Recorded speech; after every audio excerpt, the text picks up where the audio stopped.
Alright, the Pythagorean theorem can be used to find the missing side of a right triangle if you are given any of the two other sides. And so if you remember, we found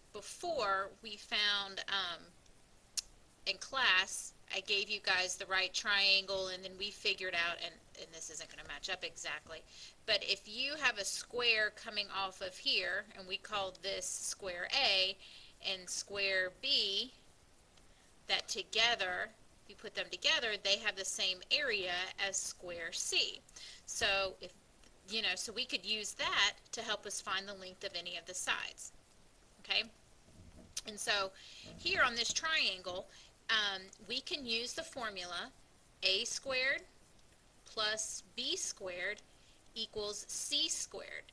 Now again, this only works with right triangles, and I have to have two of the sides. You don't have to just have a and b, you can have a and c and then figure out b. When you are using the Pythagorean theorem, the hypotenuse is always c. It doesn't really matter which one of these legs are A and which one's B, but the hypotenuse has to be C. So, so let's say we have a triangle, and let's say that this side is 3 units. That doesn't even look like a 3. This side is 2 units, and so we want to figure out this missing side, and we'll call that C. So we're going to use the formula a squared plus b squared is equal to c squared. Excuse me. I'm going to call this side A and this one B, okay? So that means that 3 squared plus 2 squared is equal to c squared. We don't know what c is equal to yet. 3 squared is 9. 2 squared is 4. So that means that the two of them together are equal to c squared. So 9 plus 4 is 13. So 13 is equal to c squared. To solve for c, I'm going to take the square root. So that means that the square root of 13 is equal to c.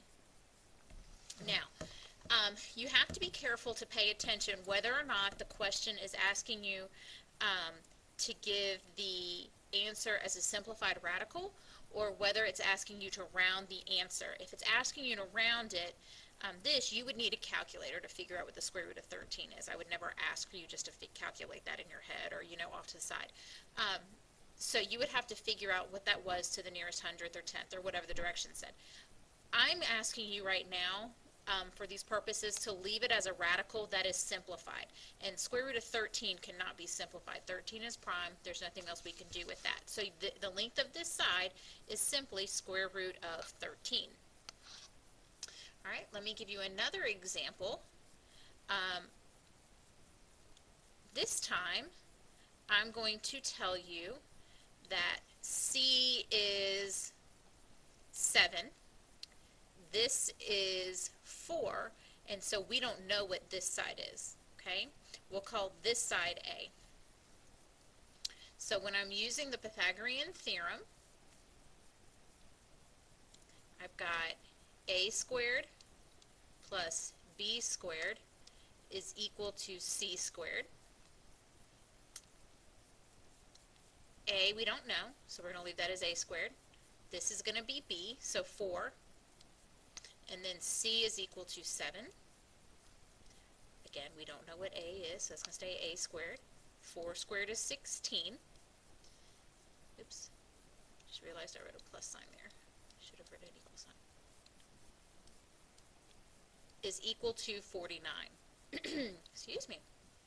So now to solve for a, I'm going to subtract 16 from both sides of the equation. So that gives me a squared is equal to 33, and therefore a is equal to the square root of 33.